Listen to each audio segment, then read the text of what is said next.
ہم ایک خاص انداز میں اس کا جواب دے گا، لیکن انسان کے بارے میں یہ فیصلہ نہیں کیا جا سکتا۔ ممکن ہے کہ آپ ایک آدمی کے زور کا تھپڑ مارے اور وہ پستول نکال کے آپ کو گولی مار دے، ممکن ہے ایک تھپڑ مارے اور وہ جھک کر آپ کو سلام کرے، ممکن آپ اس کے تھپڑ مارے وہ ہاتھ باندھ کے کھڑا ہو جائے کہ کوئی بات نہیں، آپ سے ایسی کوتاہیاں ہوتی ہیں، یہ پتہ نہیں لگ سکتا، طے نہیں کر پاتا۔ اب اس کو جانچنے کے لیے، اور یہ ایسا کیوں ہوتا ہے، یہ صوفیاء کرام کو اور ہمارے بابوں کا جن کا میں ذکر کرتا ہوں، ہمیشہ سے یہ مسئلہ رہا ہے کہ انسان اندر سے کیا ہے، اور جب تک وہ اپنے آپ کو نہ جان سکے اس وقت تک وہ دوسروں کے بارے میں کیا فیصلہ کر سکتے ہیں۔ یعنی جتنے بھی آپ کے ایم این اے ہیں، ایم پی اے ہیں، یہ ہمارے بارے میں بیٹھ کے فیصلے کریں گے کچھ ہو گئے، لیکن وہ خود نہیں جانتے کہ وہ کون ہے۔ وہ ایسے تیراک ہیں جو ہم کو بچانے کی کوشش کرتے ہیں، خود تیرنا نہیں آتا، سیکھا ہی نہیں انہوں نے۔ تو جو گہری نظر رکھنے والے لوگ ہیں وہ جاننا چاہتے ہیں، اور انسان کا سب سے بڑا مسئلہ، کبھی آپ نے غور کیا ہو نہ کیا ہو، لیکن آپ کے لاشعور سے یہ آواز آتی ہی رہتی ہے کہ میں کون ہوں اور میں کہاں ہوں، اور میں سارے معاملے میں، اس ساری کائنات میں کہاں فٹ ہوتا ہوں۔ تو اس کے لیے ہمارے بابوں نے غور کرنے کے بعد، سوچنے کے بعد، اور بڑے لمبے وقت سے اور وقفے سے گزرنے کے بعد ایک طریق سوچا ہے اپنے طرز کا، اور اس طریق کے کئی رخ ہیں۔ وہ یہ کہ وہ میڈیٹیٹ کرتے ہیں، تفکیر یعنی فکر کرنا، یا مراقبہ بھی اسے آسان لفظوں میں کہتے ہیں۔ اب یہ مراقبہ کیوں کیا جائے، اس کی کیا ضرورت ہے،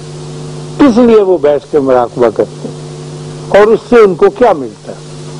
مراقبے کی ضرورت اس لیے محسوس ہوتی ہے کہ کوئی ایسی مشین، کوئی ایسا آلہ ایجاد نہیں ہوا جو لگا کر بندے کو یہ بتا سکے کہ what am I, who am I، اور میں کیا ہوں۔ اس کے لیے انسان کو خود ہی مشین بننا پڑتا ہے،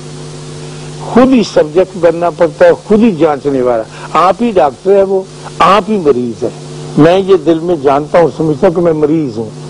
میرے اندر کچھ ہو رہا ہے، اور میرے پاس کوئی دوائی باہر کا ڈاکٹر ہے نہیں، پھر میں خود ہی بنتا، یعنی میں اپنا سراغ رسان خود ہوں، اور اس سراغ رسانی کے طریقے مجھے سوچنے پڑتے ہیں کہ مجھے کیسے پتہ چلے۔ بہت اچھے لوگ ہوتے ہیں،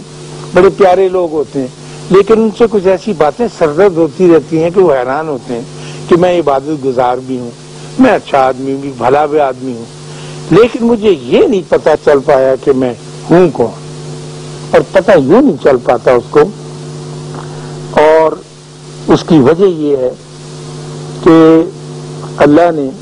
انسان کے اندر اپنی پھونک ماری ہوئی ہے، اور وہ چلی آ رہی ہے، اور اس کو آپ اریز نہیں کر سکتے، اس کو آپ پردہ کھول کے دیکھ نہیں سکتے۔ آپ ایک لفظ یاد رکھیے گا، سیلف کا، میں نے ذات، اقبال جسے خود ہی کہتا ہے، خود کیا ہے، اور اس کو خیشتن، کئی الفاظ ہیں اس کے لیے، لیکن ذات زیادہ آسان ہے، جس سے بناتی ہے ذات اپنی قبائل صفات۔ حضرت علامہ نے اس لفظ کو بہت استعمال کیا، اور اس کے بارے میں انہوں نے بہت غور بھی کیا۔ تو اب اس ذات کو جاننے کے لیے، جس ذات کے ساتھ خواتین و حضرات بہت سارے خیالات چمٹ جاتے ہیں، جیسے گڑ کی دلی کے اوپر مکھیاں چمٹتی ہیں، یا پرانے زخم کے اوپر بھنبھناتی مکھیاں چمٹ جاتی ہیں۔ خیال جو ہے وہ آپ کو کنٹرول کرتا ہے، اور وہ ذات، وہ خوبصورت پارس جو آپ کے اندر، میرے اندر، ہم سب کے اندر میں، وہ کستوری جو ہے وہ چھپی رہتی ہے۔ اس کو تلاش کرنے کے لیے اور اس کی ایک جھلک دیکھنے کے لیے لوگ میڈیٹیٹ کرتے ہیں اور مراقبہ کرتے ہیں، تاکہ پتہ چل سکے کہ کیا۔ کبھی کبھی کسی خوش قسمت کے پاس ایسا گر آ جاتا ہے کہ وہ چند سیکنڈ کے لیے اس خیال کی مکھیوں کی بھنبھناہٹ کو دور کر دیتا ہے، اور اس کو وہ نظر آتا ہے۔ لیکن خیال اتنا ظالم ہے، مائنڈ میں پیدا ہونے والا خیال، کہ وہ اس خوبصورت قابل رشک زرعی چیز کو ہماری نگاہوں کے سامنے آنے نہیں دیتا۔ ذات جب آپ 2 سال کے تھے تو یہ ذات آپ کے ساتھ واضح تھی، جب چھوٹے سے 3 مہینے کے 4 مہینے کے، اس وقت آپ اپنی ذات کو بہت اچھی طرح سے جانتے تھے۔ جو معصومیت دے کر اللہ نے آپ کو پیدا کیا تھا اس کا اور آپ کا ذات کا رشتہ ایک ہی تھا، آپ وہ تھے وہ تھی، ایک ہی چیز۔ 2 سال پونے 2 سال یا کوئی سی بھی مدت مقرر کر لیں، جب خیال آ کے آپ کو پکڑنے لگا تو وہ یہ ہوا کہ آپ گھر میں بیٹھے تھے ماں کی گود میں، ان کی بہن آئی، انہوں نے آ کے کہا کہ ہو نسرین، یہ تو جو بیٹا ہے تمہارا یہ تو بالکل بھائی جان جیسے۔ اس بیٹا صاحب نے سن لی یہ بات اور اس نے کہا کہ میں ابا جی، ایک خیال آ گیا نا، وہ ہے نہیں ابا جی لیکن اس کے آ گیا۔ پھر یہ ایک دوسری بوپی آ گئی، انہوں نے آ کے کہا کہ اس کی تو آنکھیں بڑی خوبصورت ہیں، تو بہت اچھی، اس نے کہا کہ میں خوبصورت آنکھوں والا ہیرو ہوں۔ تو اس نے، جیسا کہ میں پہلے بھی عرض کرتا ہوں کئی مرتبہ، انسان نے اپنی ذات جو اصل تھی اس کے آگے سائن بورڈ لٹکانی شروع کر دی، hero, writer, leader, prime minister, اور خوبصورت اور طاقتور اور کلے اور سب کچھ جو بھی نام لگاتا رہا، وہ لگا کے کتنے سارے سائن بورڈ لگا کے ہم آپ سارے جتنے جو یہاں بیٹھے جو آپ سن رہے ہیں پروگرام دیکھ رہے ہیں وہ ساروں کے ساروں نے اپنے سائن بورڈ لگا رکھے ہیں، اور جب ملنے کے لیے آتے ہیں شاید صاحب تو ہم ایک سائن بورڈ آگے کر لیتے ہیں کہ میں تو یہ ہوں جس کی ضرورت ہوتی ہے۔ اصل بندہ اندر سے نہیں ملتا اور اصل کی تلاش میں ہم مارے پھرے، ہم سے دیکھنا چاہتے ہیں اللہ کی ایک اتنی بڑی پھونک لگی ہوئی ہے ہمارے اوپر اور اپنی روح اس نے پھونکی ہوئی ہے، تو ہم چاہتے ہیں اس سے فائدہ اٹھائیں اور اس کی خوشبو لیں ایک دفعہ، تو اس کے لیے تڑپتے ہیں اور مرتے ہیں لوگ، جاننا چاہتے ہیں۔ اور وہ ذات جو ہے جو اللہ کی خوشبو سے معطر ہے اس کے اوپر بوجھ، جیسا کہ میں کہہ رہا ہوں، تو خیال کا پڑا ہوا ہے۔ خیال کسی بھی صورت میں چھوڑتا نہیں، تو اس خیال کو اس کستوری سے ہٹانے کے لیے مراقبے کی ضرورت محسوس کی جاتی ہے۔ آپ کے دل میں خیال پیدا بھی کیوں کرے آدمی؟ اس لیے کہ آدمی ذرا ٹھیک ہو، اس کو پتہ چلے کہ تو اس کو نماز میں بھی مزہ آنے لگے، اس کو عبادت میں بھی مزہ آنے لگے، اس کو گفتگو میں، ملنے ملانے میں، ایک دوسرے کے گھر سے باہر نکلتے ہوئے سلام کرنے میں۔ اب تو ہم ایسے ہی کہہ دیتے ہیں نا جس طرح، تو ایک تعلق پیدا ہو۔ تو اس کے لیے جیسا کہ میں نے وعدہ کیا تھا، آسان ترین نسخہ یہ ہے کہ 2 اوقات ہیں اس کے لیے، صبح کا اور شام کا۔ یہ صبح مثلا فجر پڑھنے کے بعد، کیونکہ اس وقت آسانی ہوتی ہے، کوئی آپ کو ٹیلی فون ڈسٹرب نہیں کرتا، کوئی دوست نہیں آتا، اور شام کو مغرب کے بعد، لیکن اس میں آپ شاید ڈسٹرب ہوتے ہوں یا ہو سکتے ہیں، اس میں آپ کو 20 منٹ ضرور نکالنے چاہیے، اور گھر کا ایک ایسا کونا تلاش کرنا چاہیے جہاں دیوار ہو، دیوار تو ہوتی ہے، اور عمودی ہو، اور وہاں آپ 4 زانو ہو کے چوکڑی مار کے بیٹھنا جسے کہتے ہیں، بیٹھ جائیں اور اپنی پشت کو بالکل دیوار کے ساتھ سیدھی، وہ سیدھی ہے نا دیوار، آپ بھی سیدھی رکھیں، اس میں کوئی جھکاؤ نہ پیدا ہو، کمر میں کب نہ پیدا ہو، کبڑے نہ ہو آپ، یہ بہت ضروری ہے، سیدھا رکھنا پڑے گا، کیونکہ وہ جو کرنٹ آپ کی چل رہی ہے نا نیچے سے لے کو اوپر تک، وہ سیدھے راستے سے چلے، خیر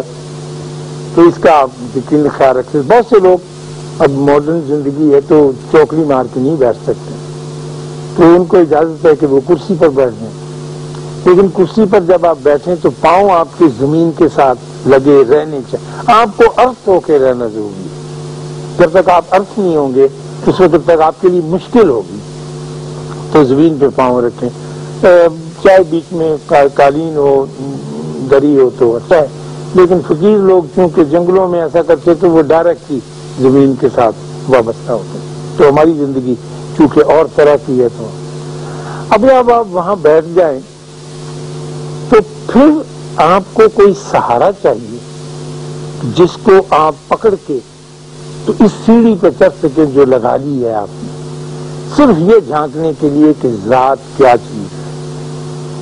تو اس کے لیے